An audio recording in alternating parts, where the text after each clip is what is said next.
Então eu vou dizer 3 coisas ao meu respeito, que sempre quando eu me apresento para um público que não me conhece, especialmente quando estou a primeira vez em uma casa, eu digo: sou apaixonado por Jesus. Tem alguém apaixonado por Jesus aí? Temos muito em comum. Fui alcançado por Ele. Os meus olhos se abriram e irresistivelmente eu disse o meu primeiro sim para Jesus. Depois disso, minha vida nunca mais foi a mesma. Eu também sou, em segundo lugar, apaixonado pela minha família. Apaixonado pela minha esposa. Sou casado há quase 14 anos. Tenho 3 filhos. O João, de 7, o Pedro, de 5, o Felipe, de 3. E hoje eu tenho a alegria de dizer, eu e a minha casa servimos ao Senhor.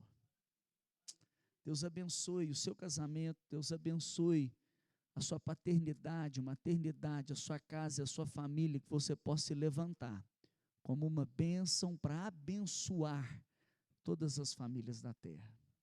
Eu digo que esse é o maior presente que nós podemos dar para a nossa geração, e que Deus abençoe este ministério para restaurar famílias, para abençoar famílias, não apenas aqui em Santo André, mas também em todo São Paulo, Brasil e até nas nações. A terceira coisa que eu digo ao meu respeito é que eu sou apaixonado pela minha igreja. Cadê o povo apaixonado pela igreja aí? Eu sou apaixonado por Jesus. Tem alguém apaixonado por Jesus? Eu sou apaixonado pela família. Tem alguém apaixonado pela família aí? Eu sou apaixonado pela minha igreja. Aí, está começando a ficar bom. Foi na Central, igreja que faço parte, tenho a alegria de pastorear, já tem 11 anos, e foi ali que eu entreguei minha vida para Jesus. E não foi num culto, não foi através de um pastor, não foi através de uma mensagem dirigida daqui com tanta profundidade, não, foi através de um crente comum. Foi numa casa, foi ouvindo um testemunho, a história de vida com uma pessoa que me identifiquei, gente como a gente, e ali meu coração se quebrou. E o que me faz também ser apaixonado pela Central, eu posso dizer apaixonado por esta igreja, Dínamos, que ela é cheia da presença, ela é cheia do dínamos, do poder, mas é uma igreja também que cumpre o propósito, que faz de cada casa uma extensão da igreja, que faz de cada crente um ministro, um representante de Jesus, que não depende de um que recebeu a unção, mas de todos que receberam do Espírito e se posicionam para expressar Jesus, para representar Jesus. Foi isso que aconteceu na Central. Talvez você já conheça a história da Central. Nós tínhamos ali cerca de 350 pessoas. Graças a Deus recebemos um batismo do Espírito, mas junto com o batismo recebemos o empoderamento dele. Esta unção para não apenas ungir um, mas ungir todos. E de 350 começamos a abrir os nossos primeiros GCs, nossos primeiros pequenos grupos, as conhecidas células. E ali o Senhor nos expandiu. E pela graça de Deus nessa ação eu fui alcançado. Porque talvez se dependesse de um lugar como esse, eu não viria aqui. Mas foi ali numa casa. E não apenas eu, mas graças a Deus, hoje já somos 15 mil pessoas na Central. São mais de 2.000 grupos alcançando pessoas. E o que eu vejo? Eu vejo aqui uma igreja que é apaixonada por Jesus. Fiquei tão feliz de ontem escutar um pouco mais do André e ver que é uma igreja família, uma igreja que investe na família, e uma igreja também que não quer ficar limitada às 4 paredes, mas é uma igreja relevante que faz de cada crente um discípulo. E tendo com base então nessa minha singela apresentação, eu quero compartilhar com vocês aquilo que eu considero que é a mensagem do meu coração. Mensagem eu diria até a mensagem da nossa igreja. É uma mensagem que está nas entranhas. É a mensagem que vai te levar a se identificar ainda mais com Jesus e com a obra de Jesus. Você sabe que você foi predestinado para ser conforme a Jesus. Você sabia disso? É o que está escrito em Romanos, capítulo 8, verso 28. Aquele que nos conheceu de antemão, ele também nos predestinou para sermos conformes. Fala assim, conformes. Você já reparou que conformes fala de uma forma? Para tomarmos uma forma, para entrarmos numa forma, nos predestinou para sermos conformes quem? Jesus. A fim de que Jesus se torne o primogênito entre muitos irmãos. Ou seja, aquele que era o único, o unigênito, o único gerado, se torna o primeiro, porque eu e você podemos nos identificar com ele. Então, só quero te lembrar o que você já sabe. Você foi chamado para ser como Jesus, para andar como Jesus. É claro que não seremos Jesus, só um. Mas o Espírito de Jesus vem habitar na nossa vida. Vem tomar nossos pés, tomar nossas mãos, tomar o nosso coração. E o maior inimigo nesse projeto de Deus, para nos levar a ser conforme Jesus, pode ter certeza, não são os demônios, e nem o mundo tentador, mas o maior inimigo é você mesmo. Por isso eu quero te encorajar, a você não ser resistente para entrar nessa forma, mas para você ser maleável, quebrantado, e permitir o Espírito Santo te tomar e tomar o seu coração, para você viver na essência da sua formação. Você lembra? Você lembra que você não foi criado por Deus? Por quê? Porque quando Deus cria, Ele cria a partir do nada. É assim. A criação, Deus disse, Ele criou, não existia, passou a existir. E você também, lembra, não é um animal racional, porque você não é do quinto dia. Você é do sexto dia. No sexto dia Ele não criou, no sexto dia Ele formou. E quando Ele formou, tinha uma forma. E qual era a forma? Era Ele mesmo. Ele era a forma. Façamos o homem, a nossa imagem, a nossa semelhança. Desde a Gênesis, o propósito era um: você carregar essa expressão, esse potencial de revelar o nosso Deus. Deus quer alinhar o seu coração, alinhar a sua vida, para você, como diz em 1 João capítulo 2, verso 6, aquele que nele crê. Tem alguém que crê em Jesus aí? Deve andar como ele andou. Hoje é dia de você se alinhar para andar como Jesus andou. De acordo com Filipenses capítulo 2, verso 5, a nossa atitude deve ser a mesma de Cristo Jesus. E sabe o que Deus está querendo fazer? Conduzir cada um a ser como Jesus e a igreja a fluir conforme o ministério de Jesus. Nós precisamos olhar para Jesus. Nós precisamos olhar para o Evangelho. Nós precisamos ler o Evangelho e ver o ministério de Jesus para nos alinharmos. Eu digo que esse é o discipulado. O discipulado consiste em quê? Em levar a pessoa a conhecer a Jesus, a ter intimidade com Jesus, levar a pessoa a se relacionar com Jesus, levar a pessoa a frutificar, a dar os frutos de Jesus na vida dela e também a servir como Jesus. E quando você lê os evangelhos, você vai vendo o ministério de Jesus. Mas não dá aqui para a gente, em alguns minutos, ler 27 livros. Então eu queria que você abrisse em Mateus capítulo 9. eu também gostaria de ler todo o capítulo 9 de Mateus. Mas eu imagino que vai tomar muito tempo. Então eu vou na conclusão, mas eu vou passar aqui, na minha Bíblia digital, e eu vou ver com você aqui alguns detalhes, desde o primeiro versículo, ou do título que foi colocado aqui no capítulo 9. Na minha Bíblia diz assim: Jesus cura um paralítico. O ministério de Jesus era um ministério de compaixão, o ministério de Jesus era um ministério que se importava com as pessoas, era um ministério que curava. Ele curou o paralítico.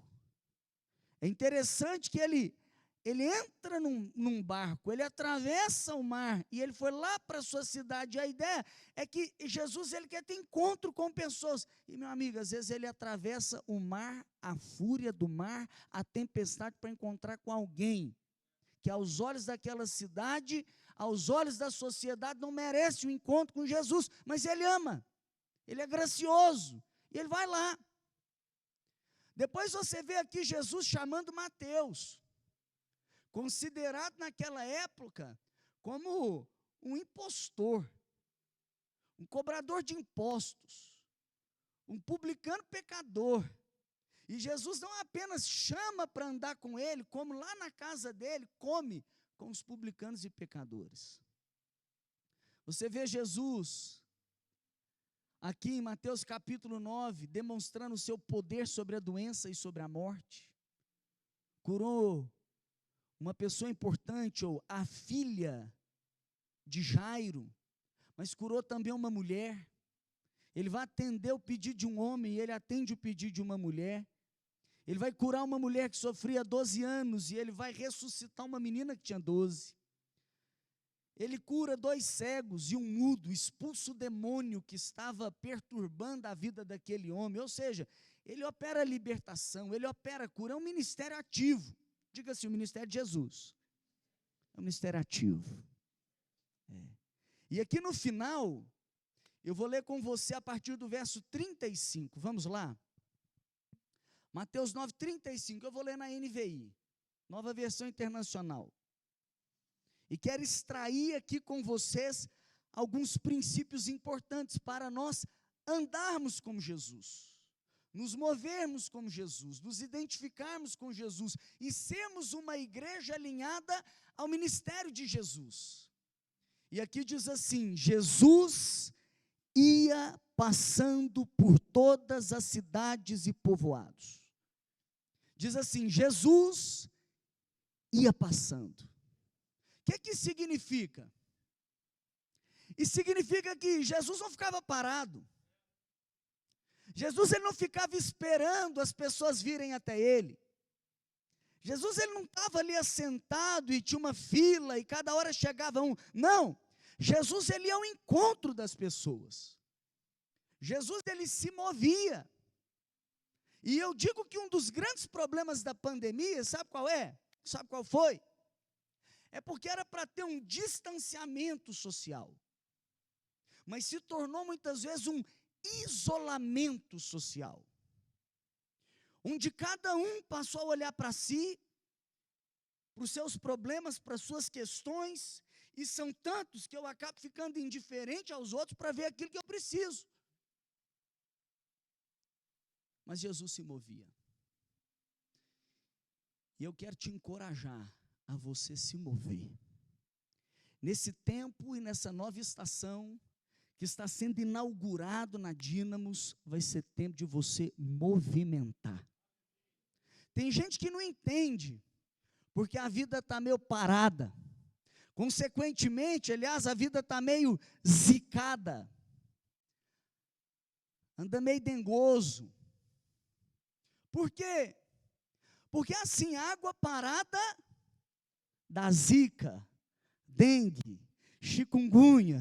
Mas o Senhor, o que Ele quer fazer? Ele te dá uma água que você bebe dela e se torna uma fonte dentro de você. E Ele quer agitar essas águas. Eu digo que a vida cristã tem 4 etapas. A vida cristã consiste em receber. Diga assim, receber. Já recebeu? Se já recebeu, ela tem uma segunda etapa, que é celebrar. Dá um glória a Deus aí. Só quem já recebeu a vida de Deus, dá um glória a Deus aí. Glória a Deus! É celebrar. Mas não para por aí, porque tem uma terceira etapa, que é viver. É aplicar. É trazer para o seu estilo de vida. E a quarta fase é o quê? Receber, celebrar, viver. Vamos falar daquela palavra do pão? É repartir. Vamos falar da água? É transbordar. Vamos falar na primeira palavra que Deus deu para o homem, registrada em Gênesis: sejam férteis e multipliquem. A vida que eu estou dando para você, a Zoe, a plena, não guarda só para você. Nós temos que nos mover. Nós temos que ir em direção às pessoas, como Jesus fazia. E diz aqui que Jesus se movia por todas cidades e povoados. Significa que ele ia na metrópole. Ele ia em São Paulo. Mas ele ia no ABC. Ele ia no interior. Ele ia lá no cantinho de Minas Gerais. Como ele ia lá na... Você está entendendo o que eu estou querendo dizer? Ele vai no grande e ele vai no pequeno. Tem gente que está fazendo acepção de pessoas. Naquele eu vou, mas naquele ali. Ele não fazia acepção de pessoas. Homens, mulheres, grandes, pequenos, senhores, crianças, ricos, pobres, cidades grandes e povoados. Jesus ia em direção de todos. E o que ele fazia? Ele ensinava nas sinagogas. Ele pregava as boas novas do reino. E ele curava todas, fala todas, as enfermidades e doenças.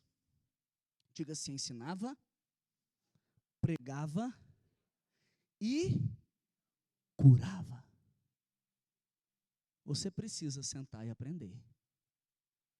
Você precisa receber a revelação das boas novas, do evangelho da graça, do reino de Deus que ele tem para você. Você precisa sim ser curado, ser transformado, ser sarado. Mas uma vez que você assenta para aprender, se você se identifica com Cristo, você tem que levantar para ensinar. Se você recebeu as boas novas de Deus, no seu desenvolvimento você vai ter que sair para você compartilhar. Se você recebe da vida que te transforma, que te cura, você não pode ser indiferente. Você tem que transformar. Você está entendendo o ministério de Jesus? Tem que assentar para aprender. Você tem que levar o ensino. Tem que levar. E ensinar, ele ensina para os que estão dentro. Mas nós não podemos nos limitar aos que estão dentro, porque para pregar, e pregar boa notícia, tem que ser para os que estão fora. Nós não podemos ficar como o sal dentro do saleiro. Não pode ter a luz, você pega a luz, está na escuridão, e você esconde ela. E você põe um balde em cima dela. Não. O sal é para salgar a terra. A luz é para iluminar o mundo. Olha a visão grande do nosso Deus. Olha como ele pensa grande. Você é o sal da terra, a luz do mundo. Então você está entendendo que o ministério que Deus tem para essa igreja é um ministério de ensino, mas também é um ministério de pregação e anúncio das boas novas, mas também é um ministério de transformação. Você sabe que no Antigo Testamento era assim: não toque no leproso, porque se você tocar, você vai se contaminar. Não toca não. Mas no Novo Testamento não é assim não. No Novo Testamento é assim: vai lá e toca. Porque o que você toca, você cura. O que você toca, você transforma. Nós somos chamados a ensinar, mas nós temos que nos levantar também para pregar. E mais do que pregar, a pregação consistente, ela gera transformação. Nós temos que curar essa sociedade. E as necessidades das pessoas, sabe o que acontece conosco? Muitas vezes a pessoa grita dali, pede uma ajuda dali, e a gente afasta para o outro lado. Insensibilidade, é medo, é insegurança, não sabe o que carrega. Jesus não. A necessidade das pessoas, o grito de socorro dela: Jesus, filho de Davi, tem compaixão de mim. Para tudo. Alguém me chamou. Era uma música aos ouvidos de Jesus. Eu gosto demais da história do gadareno. Até mencionei que Jesus, ele entra no barco e atravessa a tempestade para ir lá naquele homem. Eu fico me perguntando, o que aquele homem fez para receber uma visita exclusiva de Jesus? O que ele fez? Jesus, ele percebeu que ali tinha uma necessidade.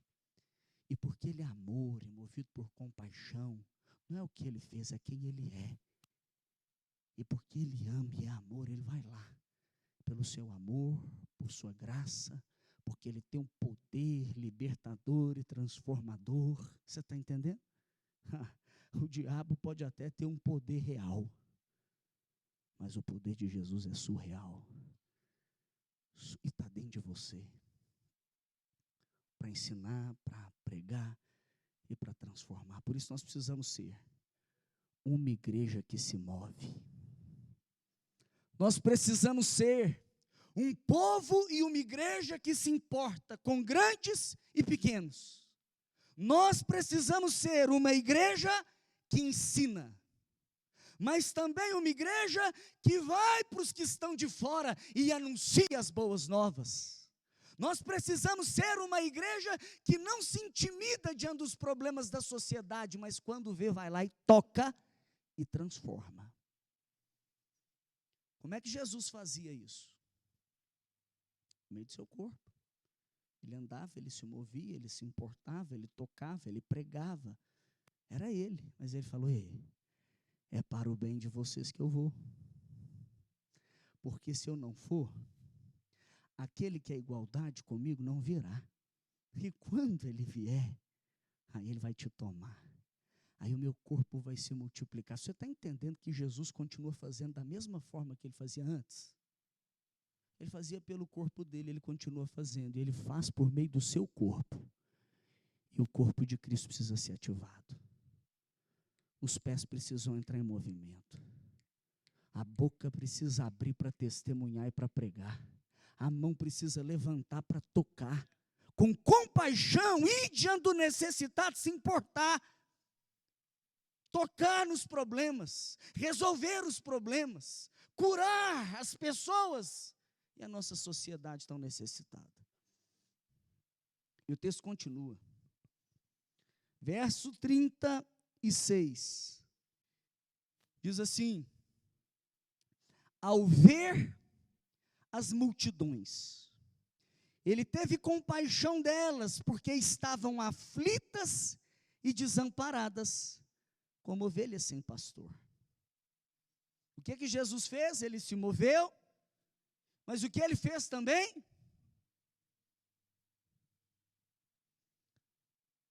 Ele enxergou, ele viu. O que ele viu? Onde estavam os olhos de Jesus? Ele viu as multidões. E ao ver as multidões, ele conseguiu enxergar não apenas aquilo que o olho natural é capaz de revelar, mas ele viu a necessidade que estava lá dentro. Ele viu que estavam aflitas, que estavam desamparadas. E quando ele vê com essa ativação espiritual, que vê o coração, ele sentiu compaixão. Sabe o que eu quero te encorajar? Abre os seus olhos para você enxergar. Mas você precisa abrir não apenas os olhos naturais, você precisa abrir os seus olhos espirituais. Mais do que enxergar a foto do Instagram, mais do que enxergar a pose da pessoa demonstrando algo no seu exterior, Deus está te chamando para enxergar o coração. E por isso você precisa estar cheio dele, porque essa é um discernimento espiritual, uma sensibilidade que Deus dá para você perceber aquilo que está acontecendo bem diante de você. O problema é que muitas vezes nós estamos anestesiados. Muitas vezes nós estamos vendo, mas nós não estamos enxergando o coração, porque nós estamos acostumados. Eu não sei o que você pensa quando você vê uma pessoa se drogando. Eu não sei como é que é para você quando você vê uma pessoa fumando um baseado, enchendo a cara. Sabe o que está acontecendo? Às vezes nós estamos acostumando e achando normal. É normal a pessoa se drogar hoje em dia? Eu vou dizer para você, nunca foi e nunca será normal. Pode até ser comum nos dias de hoje, mas não é o normal. Deus nos formou e nos deu tudo o que nós precisamos para viver uma vida plena, abundante, realizada, cheia de sentido, cheia de significado, completos por Ele. Mas quando a pessoa está vazia, é comum, ela vai buscar alguma coisa para se preencher. Então é comum você ver pessoas endividadas, você vê pessoas no consumismo, você vê pessoas fumando, é uma coisa mais comum. Ainda mais hoje em dia está a moda dos cigarros eletrônicos, virou comum. Mas se você ativar os seus olhos espirituais, eu não quero ofender ninguém, mas se você ativar os olhos espirituais, você vai ver aquela pessoa dizendo assim para você: eu estou ansioso, eu preciso de alguma coisa para me saciar. Está faltando alguma coisa aqui dentro de mim, eu estou nervoso, eu estou agitado, eu preciso de alguma coisa aqui dentro. Quando você vê as pessoas se divorciando, está tão normal. Hoje em dia você entra lá na internet. Deixa eu te dizer, não é normal. Pode ser comum. Mas quando Deus ele idealizou o casamento, porque não foi o homem, foi Deus que instituiu o casamento. Ele falou: o homem se unirá à sua mulher, e os dois vão se tornar uma só carne. Não apenas Deus disse isso em Gênesis, mas Jesus afirmou e falou: e tem mais. Aquele que Deus uniu, homem nenhum separe. Mas eu não estou satisfeito. Aí vai virando o que? Comum. Mas entenda, não é normal. Não é normal as disfunções sexuais, não é normal as embriaguez do nível do tipo. É o quê? É alguma coisa que está ali. Agora, sabe o que acontece? Nós não estamos enxergando. Hoje eu não vou dar meu testemunho, mas eu vou te contar uma pequena parte da minha história. Até os meus 18 anos eu não conhecia Jesus. Eu não nasci num lar cristão. Eu não nasci num lar que os princípios de Deus e da sua palavra são compartilhados, valorizados, ensinados. Não. Quando a minha mãe me deu à luz, ela já estava divorciada do meu pai. E eu nasci dentro de um contexto bem desestruturado, familiar. E o que aconteceu? Na minha adolescência, eu comecei a entender e perceber que estava faltando alguma coisa, mas eu não tinha um discernimento, porque também ninguém tinha me apresentado que Jesus, que o Espírito, que o próprio Deus me completaria. Então, eu comecei a buscar alguma forma de me preencher. Resultado, com 13 anos, eu entrei para as drogas. Fumei meu primeiro baseado com 13. Sabe quem me apresentou? Um menino de 12. E sabe quanto tempo tem isso? 22 anos. Eu te contei minha idade. Agora, se 22 anos, um menino de 12 estava levando um de 13, ei, acorda, tu que dormes, porque a situação hoje está mais delicada. Era vazio. Aí com 14 eu entrei para o crack. Com 15, cocaína, êxtase, LSD, as drogas sintéticas. Passei a usar droga antes de qualquer coisa, durante qualquer coisa e depois de qualquer coisa. E não apenas a usar, mas infelizmente, devido ao contexto, comecei também a vender ali para os meus amigos. O ponto não é nem esse. Sabe qual é o ponto?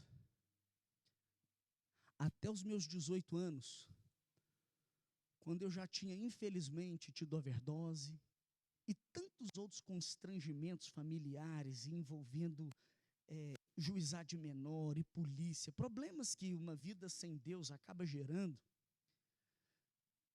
ninguém falou de Jesus para mim, nem na minha escola, nem na minha rua, nem no meu contexto social, ninguém. Estou falando a verdade para você, a primeira vez que eu escutei falar de Jesus, o meu coração começou a bater forte. Era do tipo assim, fala mais, quem sabe não é isso que vai me satisfazer, porque eu já procurei de tudo. Fala mais. E quando o evangelho foi apresentado, Deus é real. Quando o evangelho foi apresentado, Ele te ama e tem um plano para a sua vida. E o problema que nós estamos vivendo é porque o mundo virou as costas para Deus. Mas Deus não virou as costas para você. E Ele enviou o Salvador. Ele enviou Jesus para morrer por você, para não viver sem você. Para morrer pelos seus pecados, para te libertar. Quando eu escutei, eu falei assim, eu quero Jesus. Sabe o que aconteceu? Eu entreguei minha vida para Jesus. Sabe o que aconteceu? Ele entrou em mim. Aí dá vontade de pregar aqui do Espírito residente. Porque não tem como receber o Espírito Santo dentro de você e continuar a mesma pessoa. Quando eu chego, ele chega, meu amigo. Já não sou mais eu quem vive, é Cristo que vive em mim. Ele preencheu cada lacuna do meu ser, Ele me saciou, Ele me completou, Ele me transformou. Eu não sou mais especial que ninguém, mas eu sou amado por Ele. Eu disse sim para o amor demonstrado na cruz, e Ele me perdoou, Ele me salvou, está disponível para todos. A minha indignação começou. Porque eu falei, não é possível. Não é possível que eu passei esse tempo todo e ninguém falou de Jesus para mim. Não tem alguma coisa errada. E eu fui tão cara de pau que eu fui procurar pessoas. E eu queria uma explicação. A minha pergunta era assim: por quê? Só me explica. Eu não quero te constranger, mas por quê? Você nunca falou de Jesus para mim. Me dá um bom motivo. Porque eu dei todos os sinais que eu precisava. Foram 2 vezes que eu passei pela polícia. Overdose, terapia de dependência química. Tomei remédio para tentar controlar a compulsividade por droga. Eu não conseguia ficar sem, todos sabiam. Só me conta assim, por quê? O que passou na sua cabeça? Você achou que eu não quis? Só me conta, eu quero entender. Por que você não falou assim para mim? Ei, Jesus te ama. Você não falou assim para mim? Deixa eu te apresentar uma onda que dura para sempre. Por que você não fez nada? Eu queria entender. Sabe por quê? Porque os olhos não estão abertos. Sabe por quê? Porque não está conseguindo enxergar o coração. Está vendo a aparência. Porque eu só dizia assim, está tudo certo comigo. Você sabe por quê que não pregaram para mim? Porque faltou compaixão. Compaixão é diferente de empatia. Vai além. É você se colocar no lugar daquela pessoa e você começar a sente a dor dela. E aí você sente, você fala, eu me importo tanto que eu vou lá ajudar. Eu vou me levantar, eu vou orar, eu vou compartilhar o que eu posso. Por quê? Porque eu me importo com aquela pessoa a ponto de sair da minha zona de conforto para oferecer socorro.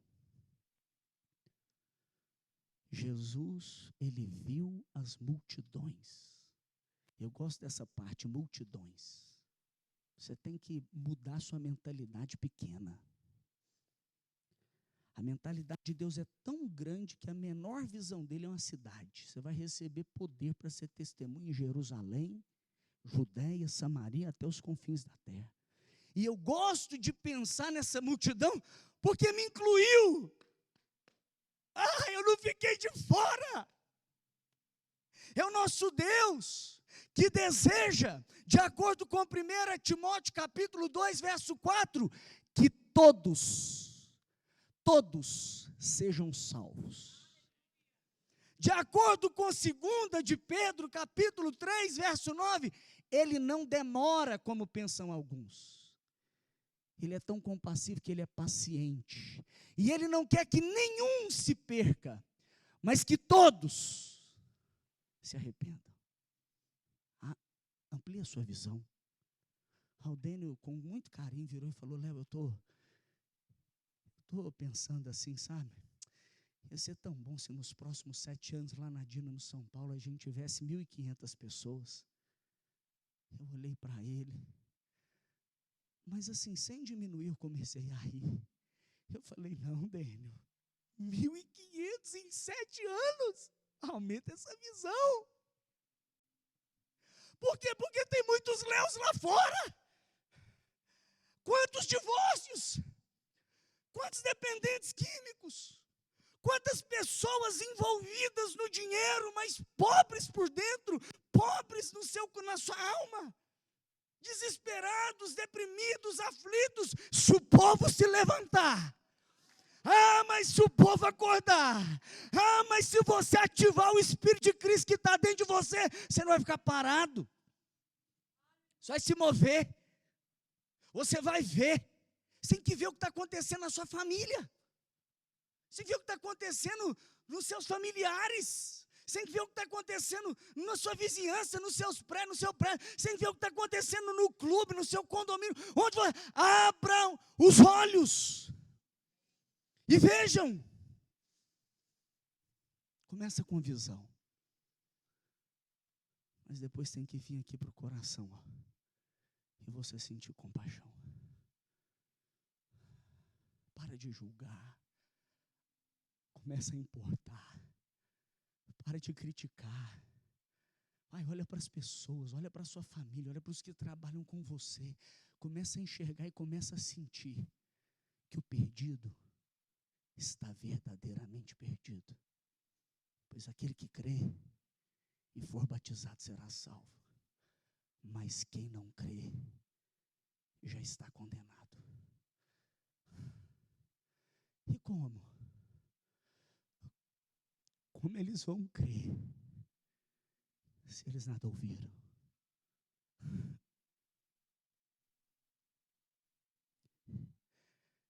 Nós precisamos nos levantar. Nós precisamos mover. Nós precisamos andar por toda parte. Nós precisamos não só ensinar, mas pregar.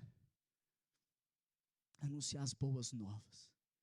Estar disposto a tocar, a transformar. Deixar o nosso coração ser tomado de compaixão. Se importar com as pessoas.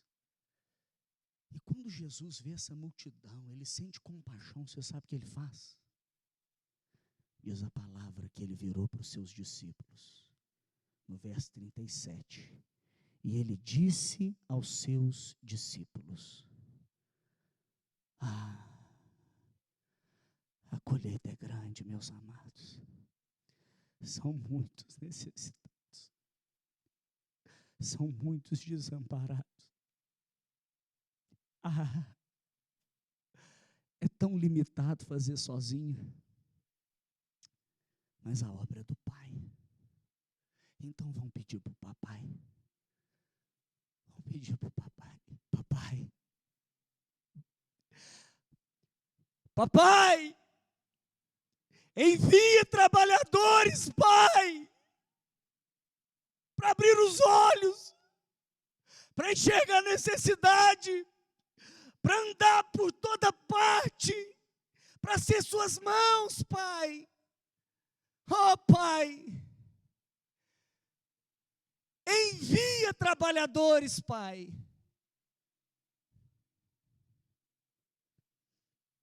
Se fosse em inglês, talvez a oração dele seria: send out workers. Envie para fora esses trabalhadores. Mas você sabe que ele não orou nem em português, ele não falou em inglês, ele falou em grego. E a palavra que ele usou ativou os discípulos.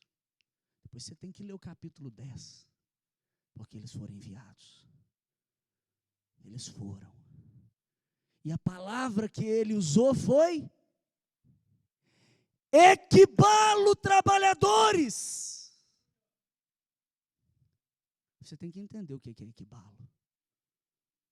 Você sabe o que é equibalo? Quando Jesus expulsava um demônio, legiões de demônios, ele enviava para fora com uma grande violência. E essa mesma palavra de expulsar ou de enviar para fora era equibalo. O que está sendo demonstrado aqui para nós? É que a necessidade é tão grande que não dá para esperar. A necessidade é tão grande.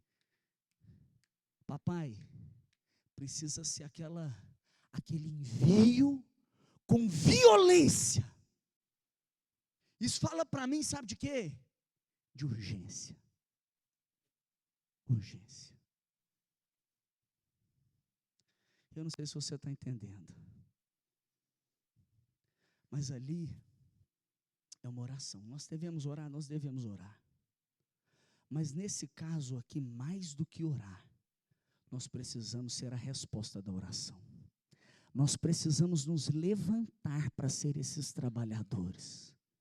Sabe qual é o problema aqui? Nós vamos acabar com crentes consumidores.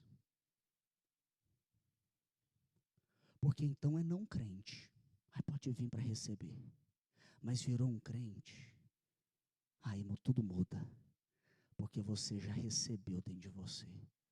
Aí você precisa ser um colaborador, um coparticipante. Você precisa ser um trabalhador do Senhor, deixar Ele tomar você. Não faça daqui um mercado da fé. Você pode vir e receber, tem muito ensino, tem muita cura, tem muita libertação, transformação e capacitação para você. Mas você tem que entender que você precisa sair para você expressar Jesus, para você se posicionar como um discípulo, como um trabalhador. Se a banda quiser subir, eu quero encerrar com vocês lendo João capítulo 4. João capítulo 4. Dá vontade de ler o capítulo todo, mas eu vou te poupar. Depois você lê. João capítulo 4, eu vou ler a partir do verso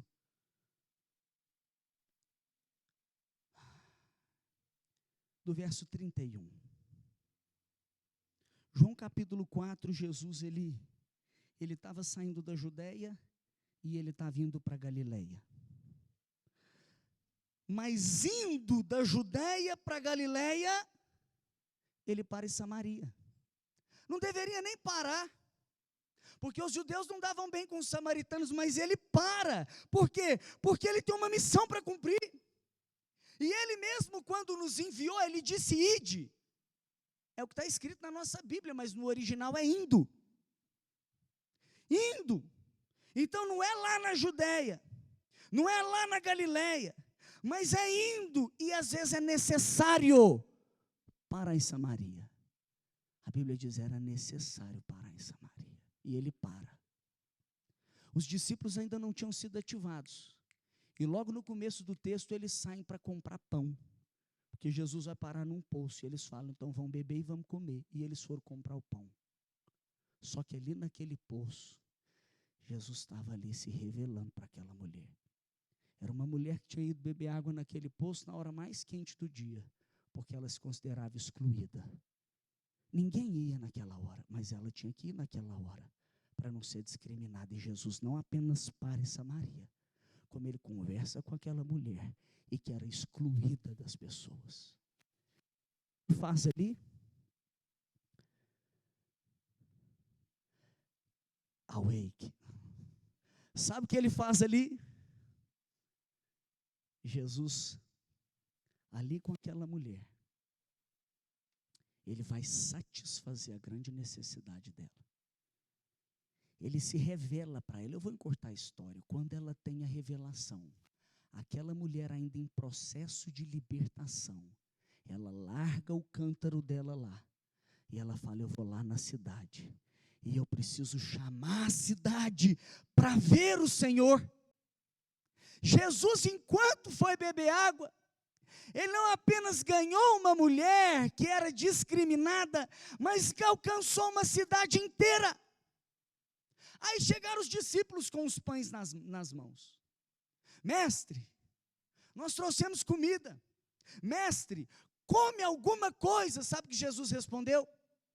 Ei, vocês não entenderam que vocês não tinham que ir lá, não era só para comprar pão? Vocês não abriram os olhos para ver as necessidades das pessoas? Por que você voltou com o pão e não trouxe o padeiro? Por que você voltou com o pão e não trouxe atendente? Por que você voltou com o pão e não trouxe o mais importante? Eu não quero essa comida, porque a minha comida é fazer a vontade daquele que me enviou e concluir sua obra. Deixa eu te perguntar, alguém aqui vive sem comer?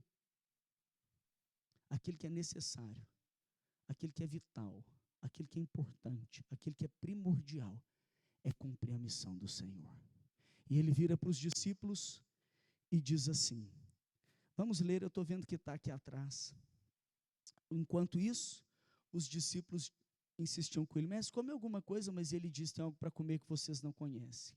Então seus discípulos disseram uns aos outros, será que alguém lhe trouxe comida? Disse Jesus, a minha comida é fazer a vontade daquele que me enviou e concluir sua obra. Vocês não dizem, daqui 4 meses haverá colheita?